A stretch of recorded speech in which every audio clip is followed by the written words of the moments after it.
Crohn's disease, because this valve is inflamed, okay, you don't have smooth passage of things from the small to the large intestine. So they get very similar outcomes. They get alternating bouts of constipation, diarrhea, severe gas, okay? Crohn's disease is autoimmune, okay? For some reason, the immune system is wearing down the sphincter that controls the passage of, at this point, waste products from the ileum into the cecum, okay? Crohn's disease can be treated with steroids or can be treated dietarily if you don't want to use steroids. Certain things are triggers for the Crohn's How do people get flares. Crohn's disease? How do people get it? It's autoimmune, so nobody knows. People just all of a sudden develop it, and it develops more often in men than women. Okay, ulcerative colitis. We see this big red blob, okay, in the transverse colon. That's meant to show you blood, okay? If someone has an ulceration on their colon, what does that mean? There's a tear, there's a rip, a cut, okay? And it's just showing you bleeding into the lumen of the colon. Okay, external and internal hemorrhoid. Now we can switch to our diseased anal canal. This one's not doing so great either. So see, there's two purple blobs. They're like purplish in color. There's one internal and one external. The internal is an internal hemorrhoid. What is a hemorrhoid? No. You have a varicose vein in the anal canal. So if it's internal, it's internal. If it's external, it's a vein that's at the exterior surface of the anal opening. How do you get hemorrhoids? Straining. Okay, bearing down. So when the hemorrhoid is inflamed, it's an obstruction to flow through the anal canal. Yes? So how does it feel when you defecate? Ow! There you go. It hurts. Okay? Medication that treats hemorrhoids targets trying to calm the inflammation. Okay? That's internal hemorrhoid, external hemorrhoid. Fun. A skin tag. Oh, God. Okay, just at the surface. Okay, at the very bottom of the underside of the colon, there's a little extra piece of pale brown plastic. That's a skin tag on the anal canal.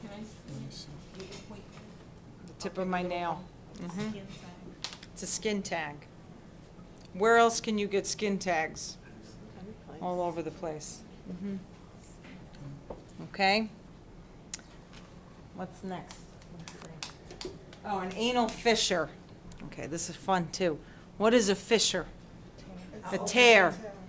Okay, right there you see there's a cut in the wall of the anal canal and it's red because it's bleeding. Damn. Okay, so there's the anal fissure. How do you get an anal fissure? Tell me later, don't tell me now. Okay?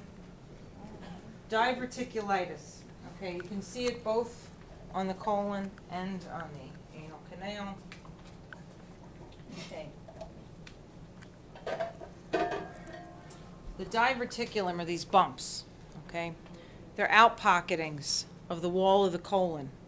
When someone has diverticulitis, the diverticulum become very inflamed and red and they swell, okay? And they start to protrude into the lumen, say here, of the colon.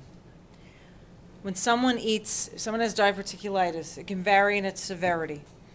If they eat something that has seeds in it, the seeds get stuck under the swollen edge of the diverticulum, and it causes terrible pain. In some people, diverticulitis is severe enough that they have to have part of their colon removed. Okay? In some people, it's treatable by just avoiding things that have little tiny seeds. Okay? These are the diverticulum, the folds, and then they show you some inflamed red ones. That's diverticulitis. There's also one here. Okay, on this would be the diverticulum. It's all red and inflamed. It's diverticulitis. This also shows you ulcerative colitis here. It shows you like a red patch. Okay? Cool. Okay, now interestingly enough, we collect feces in our rectum right here, okay? Then you have two muscular sphincters, okay? You have an internal and an external anal sphincter. The internal anal sphincter is made of smooth muscle, okay? So you don't control that. The external anal sphincter is made of skeletal muscle, okay? That one you control when you hold it, okay? Once the rectum gets pretty full, there are receptors for pressure that tell you your rectum's full. Go find a bathroom.